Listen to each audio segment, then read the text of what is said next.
अस्सलामुअलैकुम, मैं हूं शफकत अली और आज हमारे साथ मौजूद हैं नौजवान सहाफ़ी व्लॉगर उमर इनाम। और उमर इनाम से हम अक्सर इनकी राय और इनका तज्ज़िया लेते रहते हैं। उमर, बहुत शुक्रिया आपके वक्त का। बहुत शुक्रिया शफकत अली। उमर, सबसे पहले ये बताइएगा कि जैसे हमने गुज़श्ता वीडियोज़ में भी डिस्कस किया कि जो परसों का ज़िमनी इलेक्शन था, इसको बाकायदा तौर पर मुस्लिम लीग नून ने एक ऑर्गेनाइज तरीके से मुतनाज़ा बनाया और कुछ वीडियोस भी ट्वीट की। वैसे तो वीडियोस का बहुत बड़ा स्टॉक मरियम नवाज के पास हर वक्त मौजूद रहता है। वो कहती है चीफ इलेक्शन कमिश्नर की भी वीडियोस है मेरे पास। कहती है, लोग कहते हैं कि वो वीडियो रानी है और उनके पास इनकी भी वीडियोस नहीं है और उन्होंने पूरी एक सीरीज वीडियो की जो है ना वो पोस्ट कर दी। आप क्या कह रहे थे, पूरा क्या कैसे? अच्छा उमर, जिस तरह जो वीडियोस इलेक्शन को मुतनाज़ा बनाने के लिए उन्होंने पोस्ट की, आज वो उस प्रिजाइडिंग अफसर की वीडियो और एक वीडियो मैसेज सामने आया, उसने पूरी डिटेल बताई कि किस तरह इनके बदमाशों ने, इनके गुंडों ने अगवा किया इलेक्शन कंडक्ट करवाने वाले अफसरान को और किस तरह ये जो वोटों के थैले थे वो छीन कर भाग गए। क्या कहेंगे आप? अच्छा शफकत, मैं ना पहले दिन से ही जिस रात ये मामला हो रहा था और ये बहुत चढ़े हुए थे ऊपर, ऑफेंसिव यानी मोड में ये काम कर रहे थे सारा, मुझे ये पहले लग रहा था उसी रात ही कि गेम भी इन्होंने डाली है और इन्होंने ये देखा है कि गेम डाल के अगर हम जीत जाते हैं तो ये चुप कर जाना था इन सामने।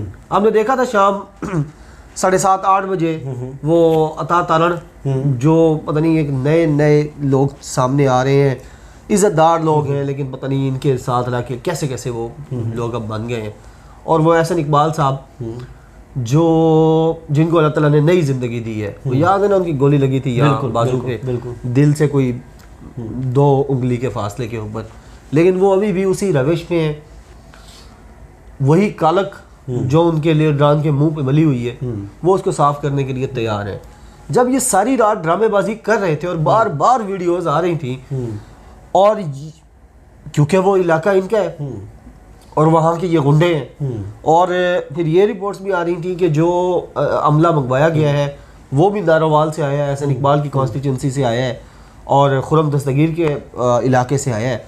तो ये लग रहा था कि ये ड्रामेबाजी खुद कर रहे हैं और जब इनको लगाया कि यार हम हार रहे हैं, क्योंकि आपके पोलिंग एजेंट्स तो बता देते हैं ना आपको कि किस किस पोलिंग बूथ पे, पोलिंग स्टेशन पे कितने कितने वोट्स आए, इन्होंने फिर ड्रामेबाजी की और इन्होंने मीडिया वार जो थी वो पीटीआई के खिलाफ जीत ली और वीडियोस ऐसी ऐसी लगाई। और वो एक शरीफ आदमी है जिनकी वो वीडियो बनाई कि जनाब मुझे ये देखें जी, कहाँ थैले लेके जा रहे हो, क्या कर रहे हो। अब वो ड्रॉप सीन ये हुआ है उस मामले का कि उस बेचारे ने खुद वीडियो बना के कहा है कि मुझे खुद अगवा करने के बाद मेरे थैले ले गए और वीडियो भी बना ली। अच्छा, उसको चोर बना दिया जबकि वो प्रिजाइडिंग अफसर था। वो जो वोटों के थैले हैं वो रिटर्निंग अफसर के पास लेकर जा रहा था, उसको अगवा किया, उसको इन्होंने मारा पीटा, उसको धमकाया, उसकी वीडियोस बनाई और अब देखें क्या ड्रॉप सीन हुआ। ये ना असल में नाकामी है इलेक्शन कमीशन की। ये जो निकम्मे, निकट्टू, नाअहल, खबीस, हमारे पैसे पे पलने वाले ये जो बैठे हुए हैं यहाँ इलेक्शन कमीशन में, सुप्रीम कोर्ट के बिल्कुल सामने इनका ऑफिस है और अब इनको बुला के पूछ रहे हैं तो ये मुर्दा लाशों की तरह वहाँ खड़े हो जाते हैं यूं करके। वो जो चीफ इलेक्शन कमिश्नर है अपने सारे गैंग को लेकर वहाँ खड़ा हो जाता है डाइस पे, वो कहता है हम तो कुछ नहीं कर सकते, हमारे तो दायरे इख्तियार में नहीं है, हमें तो जब रिपोर्ट आता है उसके बाद हम चेक करते हैं, हम इधर से करते हैं, हम उधर से करते हैं।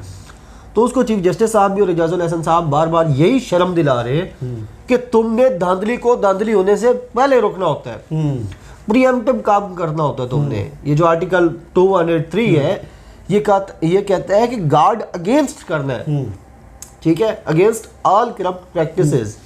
अभी वो होने नहीं देनी, पहले करना है। अगवा हो गए, वो चले गए, हमें जी पता नहीं चला, हमने आईजी को कॉल कर ली, हमने उसको कॉल कर ली। भाई तुम्हारी कोऑर्डिनेशन कमेटी पहले क्यों नहीं थी?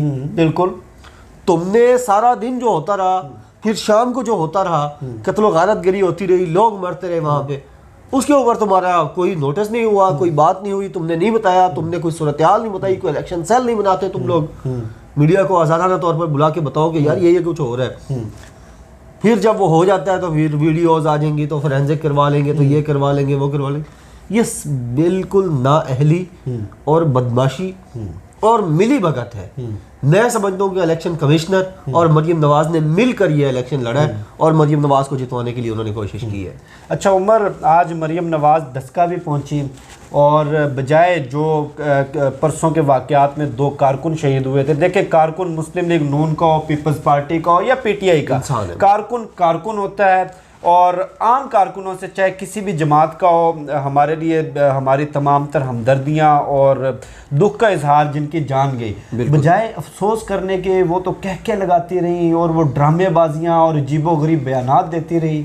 अच्छा ये वो खातून है जो पाकिस्तान की वज़ीर-ए-आज़म बनना चाहती है। वो जो आप कहते हैं ना इसके बारे में अक्सर कि ये ज़हनी पस्ती की गहराइयों में गिरी हुई शिकार औरत है, यानी वो आपकी बात बिल्कुल ठीक है कि ख्वाब इतने बड़े बड़े और किरदार जो है वो ये है कि आप उस शहर में गई हुई हैं जहाँ लोग शहीद हुए हैं, मासूम मारे गए हैं, आपको वहाँ कोई थोड़ी संजीदगी का मुजाहरा करना चाहिए। आप कोई 13-14 साल की कोई टिकटॉकर नहीं है, आप सो कॉल्ड लीडर हैं। वैसे लीडरशिप भी तो नहीं है ना, आपके अंदर नवाज शरीफ का खून है इसलिए आप लीडर हैं। आप अगर कहीं बाहर से होते तो आपको कोई चपरासी भी ना रखता, बिल्कुल, या कोई काउंसलर ना रखता, आपकी काउंसलर जितनी औकात नहीं है कि आप कहीं पर लड़के वो बन सके। और आप नवाज शरीफ की और शहबाज शरीफ की भतीजी हैं, नवाज शरीफ की बेटी हैं, इसलिए आप लीडर हैं।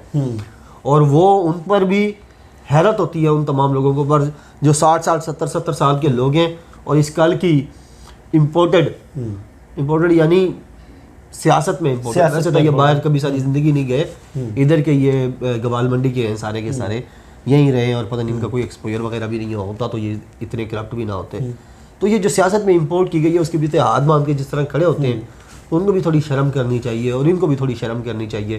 पिछले दिनों आपने देखा होगा इधर मुशाहिदुल्लाह के घर आई हैं, तस्वीरें बहाती रही हैं, पता नहीं इतनी मकार औरत है ये, हाय कोई मुशाहिदुल्लाह जैसा नहीं होगा, ना हुआ है ना होगा, कायनात में एक ही मुशाहिदुल्लाह था जो मर गया आज, हाय हाय करते करते वापस जा रही थी घर अपने, तो रास्ते में वो दुकानदारों ने देखा है, इनके फॉलोअर्स भी इन जैसे ही हैं, ड्रामेबाज हैं, वो शेर को निकाल के बाहर ले आए हैं, नारे शारे लगाई हैं, बीबी ने उसकी वीडियो बनाई है टिकटॉकर की तरह और लगा दिए।